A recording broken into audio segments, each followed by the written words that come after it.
Dragii mei, bine v-am regăsit!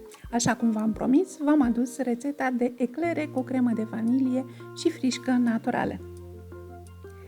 Dacă sunteți pentru prima dată pe canalul meu, vă doresc bun venit! Sper să vă placă rețetele pe care le găsiți aici, să vă abonați la canal, dar să apăsați și clopoțelul pentru notificări, pentru ca YouTube să vă anunțe ori de câte ori postez o rețetă nouă.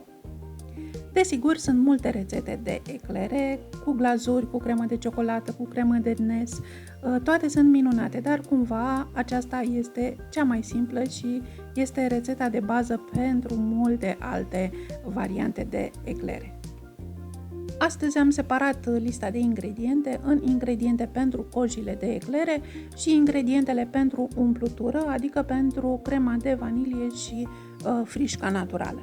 Avem pe canal foarte detaliate două videoclipuri, unul pentru coji de eclere care reușesc de fiecare dată, cu toate trucurile, sfaturile, tot ce trebuie să știți ca să vă iasă întotdeauna cojile de eclere, și mai avem un videoclip separat și pentru crema de vanilie, tot așa cu mici trucuri, sfaturi și sugestii de preparare.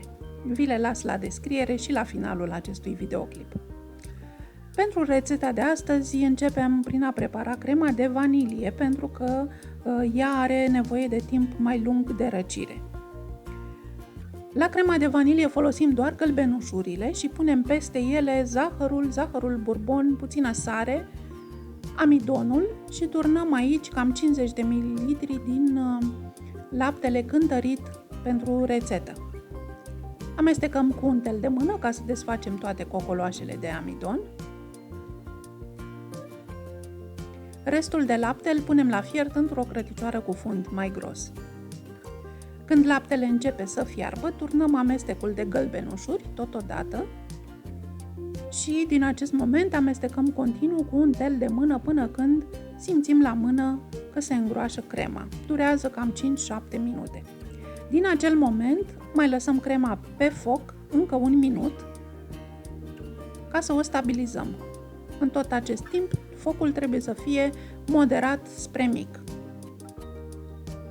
Lăsăm crema să se răcească și, ca să nu facă crustă deasupra, așezăm o folie alimentară sau o pungă curată.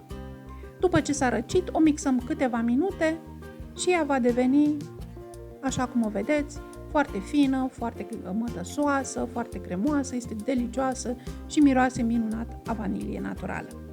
Într-o crăticioară punem la încălzit apa, laptele, untul tăiat cuburi, deci untul trebuie să fie rece, tăiat cuburi, un praf de sare și puțin zahăr.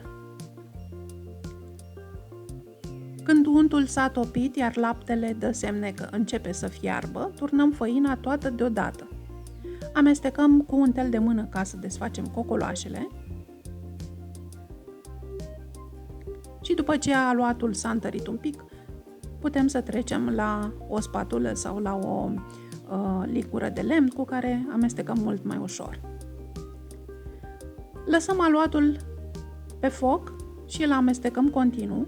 Pe fundul cratiței se va forma o peliculă albă, lucru care este perfect normal, și amestecăm aluatul până când observăm că aproape că nu mai scoate abur, ceea ce înseamnă că l-am uscat suficient, am scos umezeala din el și îl putem lăsa să se răcească până la pasul următor. După ce aluatul s-a răcit, ne pregătim ouăle. Spargem 2 ouă, iar al 3-lea ou îl lăsăm de rezervă. Am explicat de ce procedăm în acest fel la rețeta detaliată de coji de eclere.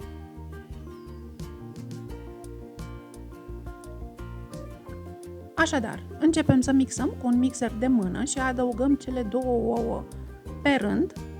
La început aluatul este nisipos și pare că nu se adună. După al 2-lea ou lucrurile se mai schimbă puțin, dar este evident că încă nu avem aluatul pe care ni-l dorim, așa că spargem și al 3-lea ou, îl batem puțin cu furculița și din acest al 3-lea ou adăugăm lingură cu lingură până când obținem un aluat ca o cremă mai groasă.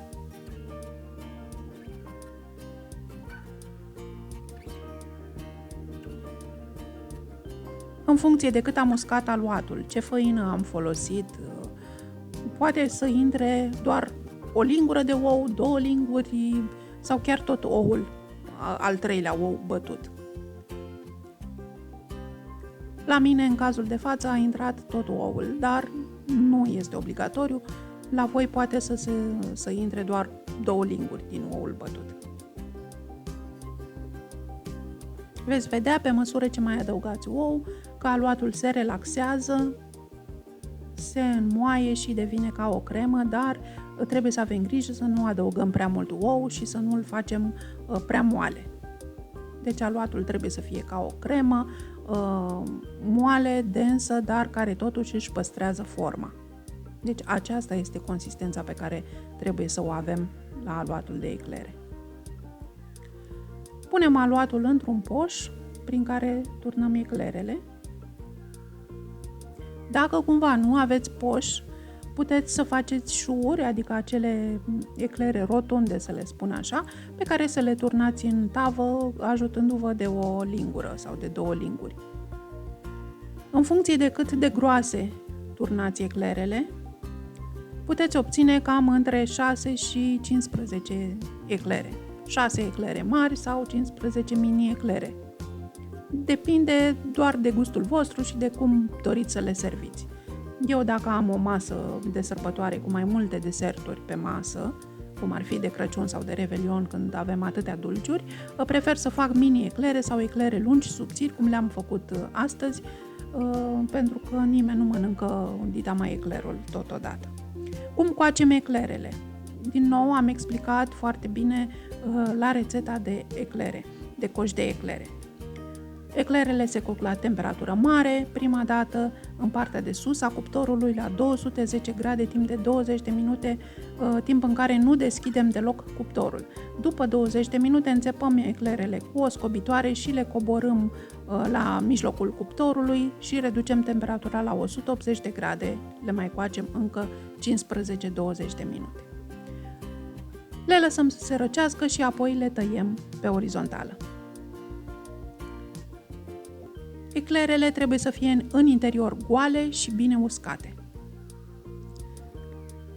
Ne ocupăm acum de frișcă, care e cel mai simplu lucru din toată rețeta de astăzi, cu condiția să avem bolul și telul de la mixer puse la frigider cu jumătate de oră înainte să ne apucăm să batem frișca. Smântâna pentru frișcă, de asemenea, trebuie să fie foarte rece. Așadar, batem smântâna cu zahărul pudră până când aceasta se întărește și își păstrează foarte bine forma. Cum umplem eclerele? Trebuie să știți că eclerele se înmoaie foarte repede și de aceea este de preferat să umplem exact atâtea eclere câte dorim să servim la masa respectivă. Din nou, fac referire la rețeta de coși de eclere pentru că am explicat acolo cum se pot păstra cojile de eclere la congelator sau în cămară sau la frigider. Umplem cojile mai întâi cu crema de vanilie.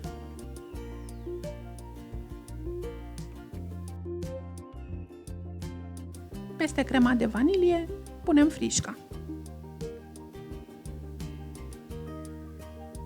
Așezăm toate capacele la locul lor.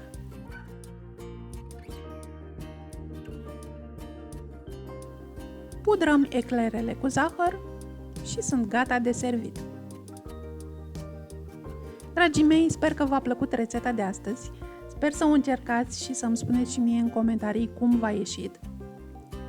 Și pentru că ne apropiem de Crăciun, vor urma multe alte rețete de deserturi delicioase pe canal. Așadar, stați aproape, dacă încă nu v-ați abonat, abonați-vă chiar acum, apăsați și clopoțelul pentru notificări, iar până la rețeta următoare de pe canal, eu vă spun la revedere și numai bine!